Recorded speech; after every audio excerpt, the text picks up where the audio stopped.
In part 1, we discussed how even though the supposed dino bird Archaeopteryx, an icon of evolution, has been knocked off its evolutionary transitional fossil perch now and is no longer considered to be the first bird, it still continues to be used as proof of the story of evolution. We also demonstrated that specific traits that Archaea exhibited, such as its flat sternum, are actually not that uniquely reptilian whatsoever, as there's a living bird today called a Hoatzin that exhibits flight and mobility characteristics identical to how Archaeopteryx has been described, a clumsy flyer, because of the same general physical characteristic, a non-keeled sternum. So it's illegitimate for evolutionists to declare Archaeopteryx was uniquely reptilian based on that characteristic. Of course, such arguments often cause evolutionists to bring out their evidential big guns, pointing to Archaeopteryx's wing claws as proof of its reptile heritage, and often depict Archaea in a more dinosaur-like pose than a bird-like one these days, emphasizing it as having been more dinosaur-like than bird-like. However, fossil anatomy obviously isn't an exact science, and skeletons of Archaeopteryx and many other extinct animals can and have been depicted in a variety of ways depending on the presuppositions of their creators. And once again, despite being claimed as a specifically reptilian trait, several modern-day birds also have claws on their wings. So that feature isn't unique among lizard-like creatures either. Evolutionary articles describing the various types of birds that have them more often declare that they are vestigial leftovers from their dinosaur heritage. But that's simply a story imposed on the facts. It's just assuming evolution happened and that dinosaurs, some of which had claws, evolved into birds, and then saying that if birds have claws, that's evidence that evolution has happened. It's the logical fallacy called begging the question and is simply an example of circular reasoning. The fact is, even though wing claws on birds are referred to as vestigial, birds have been observed using them for very practical reasons, especially when they are chicks and haven't gained their flight capability yet. One of these birds is the common moorhen. Here are quotes from 2 different publications, both in support of the story of evolution, by the way, describing how they use their claws. You may test this whenever you have the good fortune to capture a young water hen. Place him outside the nest, and especially if it happens to be a little raised, you will see him make his way back, using feet, wing claws, and beak. Moorhen chicks retain a finger or two, the light yellowish structures, and they can use the claws on these digits to climb their way out of trouble. In a pinch, they can even grab onto mom or dad and be flown to safety. Now, there are several other birds, including certain vultures, harriers, rallises, and owls that have been reported as having multiple wing claws as well, some of which have only been observed on juveniles and others having them on both young and adult specimens. But once again, likely the most interesting of these birds that have multiple claws today is the South American Hoatzin. And this is where our analysis of Archaeopteryx's supposed unique status begins to get even more interesting.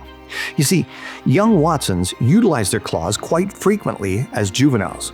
The claws allow them to climb back up to their nest after diving into the water when threatened by predators.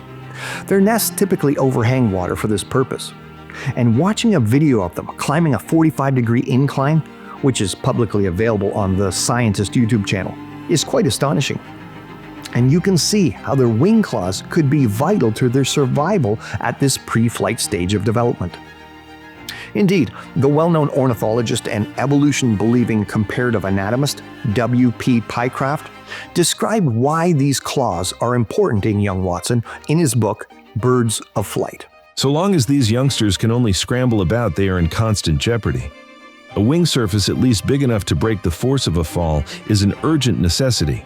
And so the growth of the quill feathers is, so to speak, pushed forward with all possible speed. But if all the feathers grew at the same rate, there would speedily come a time when the outermost feathers would make the claw at the end of the finger useless, while the wing surface as a whole would be insufficient. To obviate this difficulty, the development of the outermost feathers is held in abeyance till the inner feathers of the hand and the outermost of the forearm have grown big enough to suffice to break the force of the fall. As soon as this stage is arrived at, the outermost quills, whose growth has been held in abeyance, rapidly develop. The finger decreases in length and its claw disappears, while that of the thumb soon follows suit. And thus it comes about that the hand in the nestling is relatively much longer than in the adult. Of course, what Pycraft described is an example of brilliant design, and not evidence for the story of evolution. The juveniles need claws on their wings while their feathers are growing. But all the feathers couldn't grow at the same time because that would cover up the claws before they could fly, leaving them helpless for some time. So the growth of the different feathers is perfectly timed to maximize the bird's safety through the transition from flightless, climbing juvenile to fully flight-capable adult. However, because of his evolutionary presuppositions, Pycraft then surmises the following. But in its mid-period it may be taken to represent the adult stage of the wing of the ancient Archaeopteryx. This bird could have been but a poor flyer, and probably during the time it was molting its quills it was absolutely flightless, so that it needed a permanent fingertip and claw beyond the margin of its wing surface. Of course, once again, all of that is just evolutionary supposition.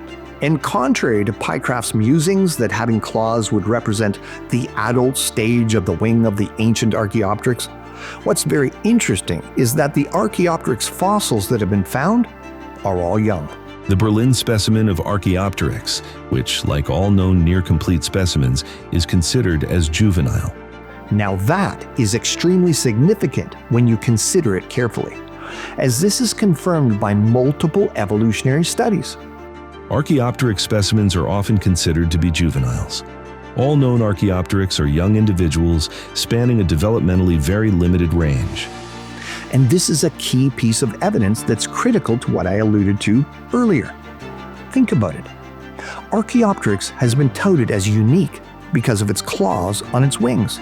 And in almost every artist rendition or animation I've ever seen, the depiction is always of an adult Archaeopteryx specimen with prominent wing claws, some of them making it seem as dinosaurian as possible. Just Google Archaeopteryx and then click the Images tab for yourself. Aside from the pictures of the actual fossil specimens, you'll see what I'm talking about in the various artist renditions shown. And yet, if the known specimens of Archaeopteryx that have been found are all considered to be juvenile, that would mean scientists can't be sure whether adult Archaeopteryx actually had prominent wing claws, can they? And yet, that's the way they're depicted and then used to convince people of how unique they were compared to modern birds. And this is promoted despite the fact that we have modern birds alive today that have prominent wing claws in their juvenile forms.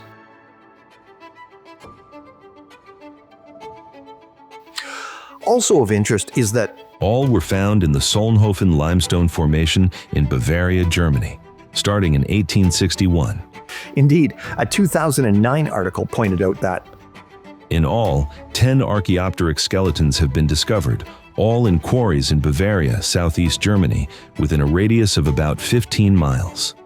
So perhaps what we've been finding are simply juveniles of a bird type that may have been somewhat similar to Hoatzin, that still had their claws and had some feathers, but were too young to fly. So they drowned early in Noah's flood, and covered quickly by sediment as the rising floodwaters deprived them of the safety of their nests as the water pounded down. Adults would have died later, and were more likely not to have been fossilized. Again, as mentioned earlier, research has shown that other types of birds have been seen having multiple claws, but the expression of them is not always consistent, even within the same bird kind. A second claw was found on an adult Corygips, a natal circus, natal and adult Rallus, and on several natal Otis. It is to be expected that this claw will be found from time to time in adult specimens of other genera. Now, evolutionists often make a big deal out of the fact that Archaeopteryx had 3 wing claws and no living birds today exhibit more than 2. However, one of the most recent specimens of Archaeopteryx found, considered to be the oldest, only has 2 claws. And I suppose that one could argue that perhaps both claws may simply have just happened to have fallen off the exact same digit on both wings and may not have been fossilized in this particular case. But of course, it could also be that this particular Archaeopteryx simply didn't have 3 wing claws. There are a variety of creatures today that express different numbers of various physical traits, such as claws and vertebrae, toes, teeth, etc., that are all the same kind but have built-in genetic variation, resulting in different morphological expressions among them. This means that the expression, or lack thereof, of claws on the wings of birds, whether alive or extinct, could simply be due to the built-in genetic variability within the various birds and the other animal kinds that God created. Indeed, even a recent detailed study on this latest find commented on the variable traits found within the limited number of Archaeopteryx specimens available to study. Specimens that can be referred to Archaeopteryx show a high amount of variation, both in the morphometrics of the limb bones as well as in the dentition. The significance of this variation is unclear. The possibility that the known specimens represent a species flock of Archaeopteryx, possibly due to island speciation after the initial dispersal of the genus into the Solnhofen archipelago. As another article discussing the various Archaeopteryx specimens put it, even within that group of 9 specimens, no 2 Archaeopteryx look the same. There is significant variation in the size, shape, spacing, and orientation of the teeth, as well as differences in body size between the different specimens. Similarly to today's Galapagos finches, different populations of Archaeopteryx may have adapted to different insular environments. However, aside from the natural built-in variation in all creatures, there's another factor to consider. And that is that some changes could also be due to the accumulation of deleterious mutations inside the genome of creatures over time that suppress their expression. This leads to a discussion about some of Archaeopteryx's traits that evolutionists claim are truly unique with no living counterparts, such as the Hoatzin, to compare to, such as its teeth and tail. So join us in part 3, where we'll look into even more specialized features, such as teeth and a long tail, that evolutionists claim make Archae special enough to still describe as an icon of evolution.